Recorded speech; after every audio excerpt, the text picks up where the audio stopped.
तर लाडकी बहीण योजना याचा मोठा वाटा आहे. 2100 रुपये करण्याची घोषणा केली होती. तो निर्णय साधारणतः कधीपर्यंत होणार? आणि दुसरं आता एक अशी चर्चा सुरू आहे की 1,500 जेव्हा दिले तेव्हा स्मृती कोणती झाली होती, आता 2100 रुपयांना स्मृती होणार अशी चर्चा आहे. त्या संदर्भात वस्तुस्थिती काय असं आहे की पहिल्यांदा तर ही योजना आम्ही सुरूच ठेवणार आहोत आणि 2100 देखील आम्ही करणार आहोत.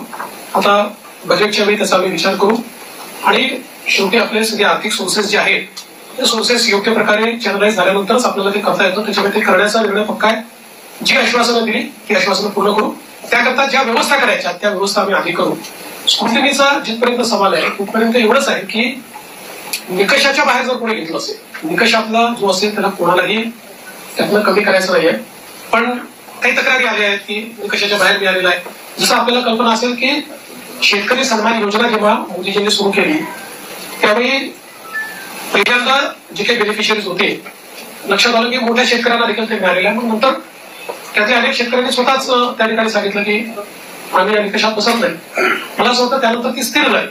अशाच प्रकारे जर ऍपरंटली या योजनेमध्ये काही ज्यांना आपण निकष लावलेले आहेत त्या निकषाच्या बाहेरच्या आमच्या बहिणी मिळाल्या तर त्याचा पुनर्विचार होईल. पण सरसकट काही पुनर्विचार वगैरे करण्याचा विषय नाही.